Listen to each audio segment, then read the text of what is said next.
Robert Hooke was an English physicist, and he first observed cork cells under the compound microscope, and he named his observation cellula in Latin, which means cells in English. Now that cells were visualized, two great German scientists, Matthias Kleeden and Theodor Schwann, advanced this study. Matthias Kleeden was a German botanist. He studied plants extensively, and he concluded that all plants are made up of plant cells. Around the same time, another German zoologist, Theodor Schwann, concluded that all animals are made up of animal cells.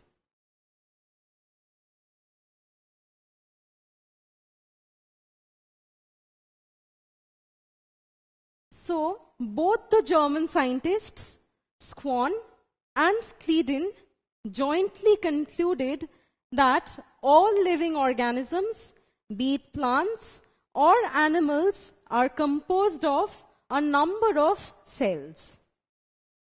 So, how are these cells arranged in the body?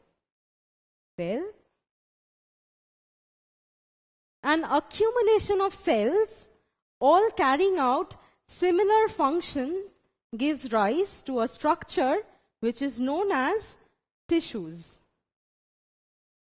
Different kinds of tissues come together to form a structure known as organs. Organs give rise to organ system, and organ systems make up an entire organism. So from here we can say that cells are the structural unit of life. Now cells are the functional unit of life as well. How is that possible? Let us see. Well, an accumulation of cells gives rise to tissues like these. Accumulation of animal cells give rise to animal tissues like these. And accumulation of plant cells give rise to plant tissues like this. Now, different tissues come together to form organs. See? Liver tissues and tissues of the blood vessels come together to form the liver. Similarly, lungs, and in case of plants, an example of an organ is leaves. Now, these organs perform specialized functions in the body. Like, the liver helps us with our digestion, the lungs helps us in respiration, and the leaves are helping the plants to manufacture food by the process of photosynthesis. So, from here you can see that cells are indeed the functional unit of life. So, cells are the structural and the functional unit of all living organisms. A German doctor, Rudolf Virchow, studied cells extensively, and he came to the conclusion that all cells arise from pre-existing cells. Now, what does that mean? How do cells originate? Let us see. See, you can see one cell. Now, this cell divides to form two cells.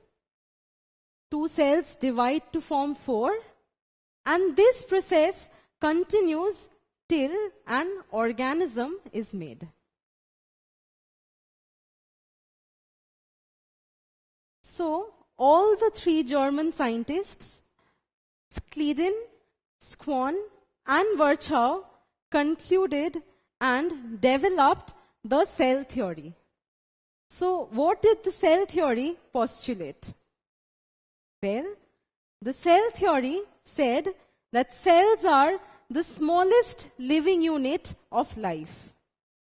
It also said that cells are the smallest structural and functional units of all living organisms. And Dr. Virchow said that cells arise from pre-existing cells. Now, if cells arose from pre-existing cells, and this process of formation of new cells carried on indefinitely, then what would happen? Let us see a case. See, this boy is blowing a balloon. He blows further until the balloon bursts. Similarly, if new cells are formed in our body indefinitely without older cells dying, then even our bodies might burst. So, see, there are two cells happily residing in one space. Now, a third one comes and movement of all three becomes restricted.